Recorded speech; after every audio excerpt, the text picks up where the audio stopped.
From the Detroit Free Press, I'm Kayla Cockrell with today's Free Press Voice Briefing. It's Monday, June 5th, 2023. The Detroit Free Press's own Coldwater Kitchen took home a James Beard Foundation Media Award for Best Documentary. The documentary follows the food tech program at Lakeland Correctional Facility in Coldwater, Michigan. It highlights the complexities of the criminal justice system through the journeys of 4 men involved in the culinary arts program. It features Chef Jimmy Lee Hill, who has led the culinary training program at the prison for nearly 30 years, and 3 of his students, who must navigate incarceration and the challenges of transitioning back into society after leaving prison. Co-directed by the Detroit Free Press executive video producer Brian Kaufman, Coldwater Kitchen premiered in November at Doc NYC, the nation's largest documentary festival, and made its Michigan debut during the 10th annual Freep Film Festival at the Detroit Institute of Arts at the Detroit Film Theater in April. The James Beard Foundation Media Awards have been held since the early 1990s with the mission to recognize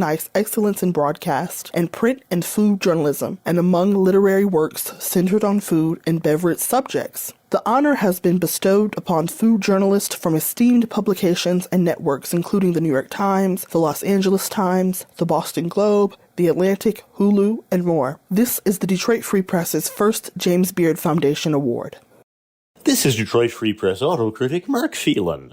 The 2023 Mercedes-Benz GLC 300 compact SUV makes a strong case for being the best gasoline-powered compact luxury SUV. The GLC uses the same platform as the C-Class sports sedan. It's about 2.5 inches longer than the previous GLC and has more passenger and cargo space. The interior is comfortable, with materials like low-gloss brown ashwood trim and leather upholstery. It's quiet at highway speed. Almost all the controls use capacitive touch points that forced me to take my eyes off the road to adjust temperature, fan speed, and other functions. Power comes from a mild hybrid turbocharged 2-liter engine that uses a 48-volt starter generator to boost power and reduce fuel consumption. The engine is quiet and smooth, with plenty of power. Prices start at $47,100 for a rear-wheel drive model. I tested a well-equipped all-wheel drive GLC that stickered at about $59,000. The GLC competes with SUVs like the Audi Q3, BMW X1, Cadillac XT5, Genesis GV70, and Lincoln Nautilus.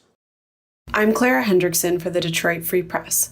Governor Gretchen Whitmer established a new council in charge of developing proposals to reverse Michigan's sluggish population growth. The growing Michigan Together Council must come up with recommendations, including ways to improve infrastructure and educational outcomes aimed at attracting and retaining Michigan residents.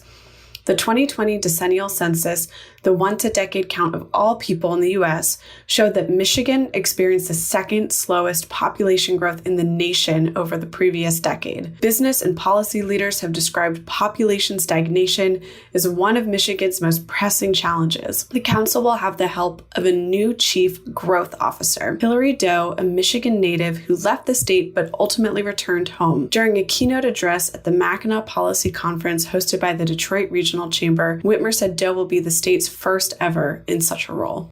I'm Kirkland Crawford with the Free Press Sports Department.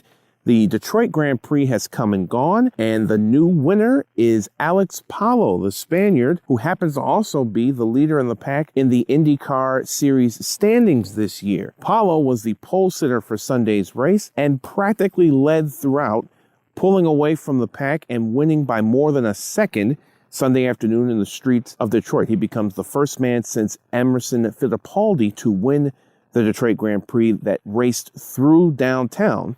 Of course, they spent many years on Belle Isle. This is the first year the race had returned to in and around the Renaissance Center area.